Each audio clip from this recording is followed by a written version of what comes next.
de Menton, je sais pas, d'accord, très bien. Direction des Alpes-Maritimes, plus exactement le Canet, avec le musée Pierre Bonnard. Sarah, le musée Bonnard, ça date de 2011. 2001, c'est tout récent Oui. donc. Seul musée, premier musée et seul musée consacré entièrement à ce peintre, Alors, Pierre à chaque Bonnard. fois, il faut trouver une idée, quoi. Mais à chaque fois, il faut trouver une idée, mais une très très bonne idée, là, puisque cette exposition donc, temporaire est consacrée à Bonnard et ses amis.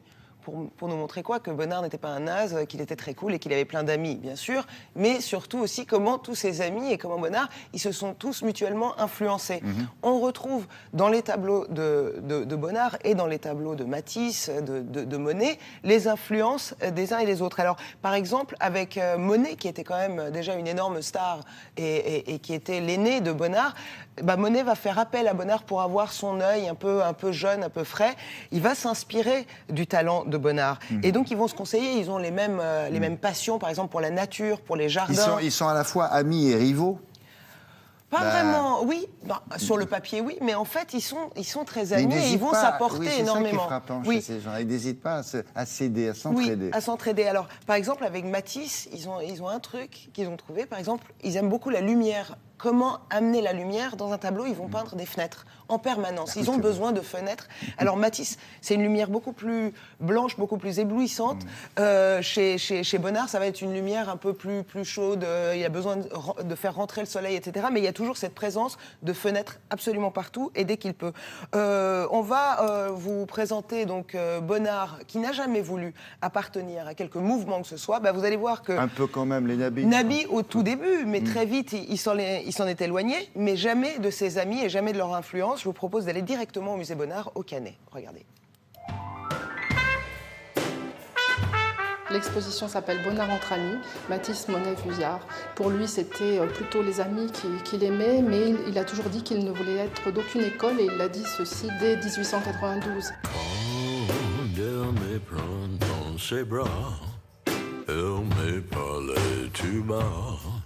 Je vois la vie en rose. Bonnard était quelqu'un d'assez joueur, dans le sens que l'on entend aujourd'hui, quelqu'un qui était assez simple dans son apparence, qui avait beaucoup d'humilité, mais qui était aussi, qui avait un comportement très joueur. Quand il dit, par exemple, ce qu'il y a de plus intéressant dans les musées, ce sont les fenêtres, c'est une boutade, bien sûr. Je voudrais du soleil vert, des dentelles et des théières. Il s'intéresse aux fenêtres comme Matisse parce que c'est une ouverture sur le monde, effectivement, mais c'est aussi un élément qui est très symbolique pour un peintre, puisqu'il est à la fois une barrière entre l'intérieur et l'extérieur. Je voudrais de la lumière, comme en Nouvelle-Angleterre. Les relations de Bonnard avec ses amis ont beaucoup compté pour lui, notamment Monet, qui était un artiste quand même très âgé et très important, qui développe une œuvre complètement avant-gardiste pour l'époque et qui va l'inciter à faire des grands formats et à regarder la nature autrement. Il y avait vraiment des liens presque obligés. Des fois, ils s'écrivaient tous les jours. Donc c'était très important pour eux, ces liens. Ils ne restaient pas tout seuls dans leurs ateliers.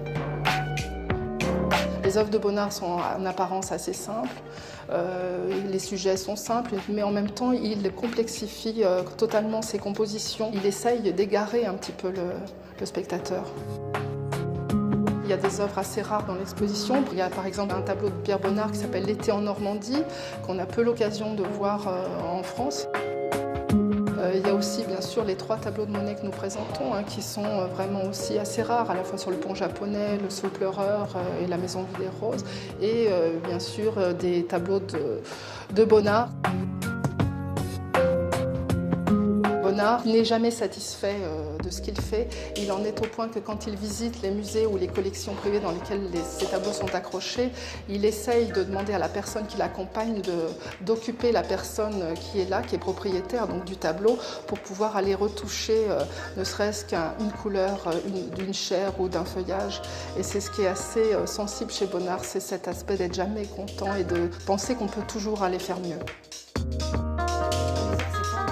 Et tout, l'impressionnisme. En fait, le musée Bonnard, au Canet. Au Canet jusqu'au 16 septembre, vous pouvez aller voir cette exposition Bonnard et ses amis. C'est pas que vous pouvez, vous devriez. Faudra trouver autre chose encore. Oui, mais certainement, on espère, on ira, on sera là. Merci, Sarah. Alors, on va s'intéresser maintenant à la sélection des libraires de Télématin, résumé avec Damien Thévenot.